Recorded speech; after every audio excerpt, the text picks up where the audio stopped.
dun sa insulation.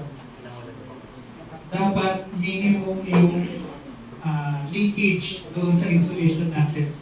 So the lower, so di ba V equals IR. Inversely proportional yung voltage sa ano. Okay. So the lower the leakage, the higher the resistance ang marinig natin. Okay. Dito naman sa sa contact resistance, we want to simulate real world current. Ang sinusukat naman natin dito is yung drop. Then,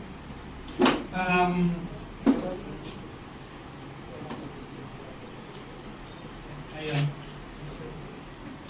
Bakit hindi na lang 1 ampere, 2 ampere, at saka, kunwari, AC dito, bakit hindi na lang 1.5 para sure? Pwede naman.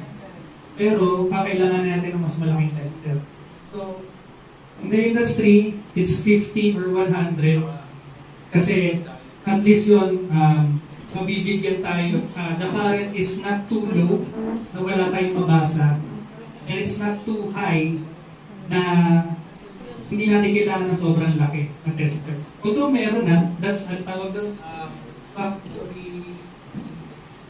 factory contact tester yata ang tawag. So, hindi lang siya limited sa 50 and 100. Meron din siyang higher ratings. Okay na ba? Okay. So, ngayon, i-contact naman natin is contact resistance. So, we want the results, ideally, to be very low. Ang position ng breaker natin, yung question kanina, dapat naka-close. Kasi gusto natin malaman kung mataas ba yung resistance pag magkadikit siya. So, ngayon, i-inject natin is 50. Okay. Sige. Thank you, sir. Start.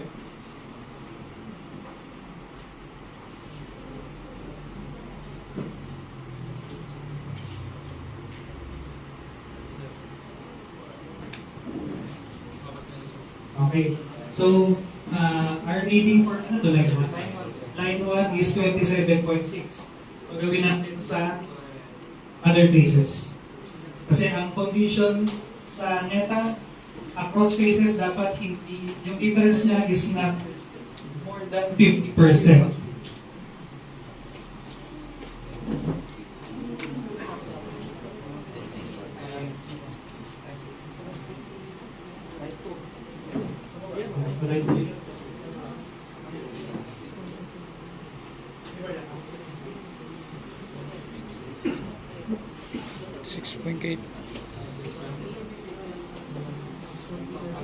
Ano tingin natin? 26.8. Okay? Sa line 2.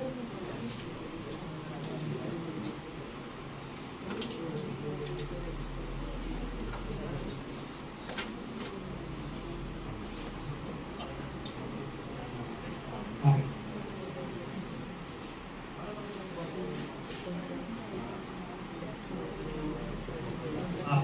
Taas. 45.6. Mas more than 50%. So, hindi ito pasado. Okay. Sige, subukan ko na sa rito. Para lang. Pindeng.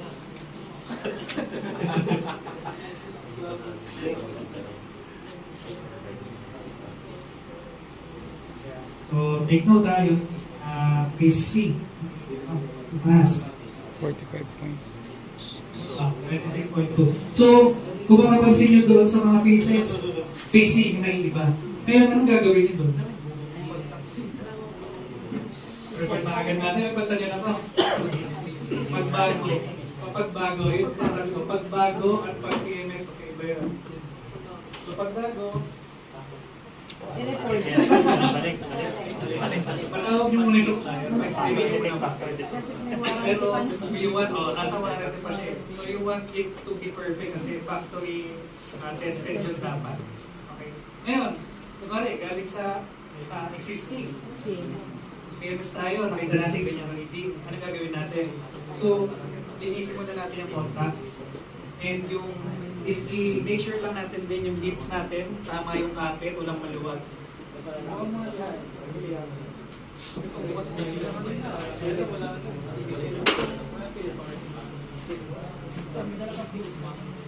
Ang next doon, kapag palyado pa rin, bubuksan natin yung arc shoot. Kasi baka yun nga, nagkaroon na ng fault, may carbon deposit na. So yun ang malinisin natin. Contact rin naman.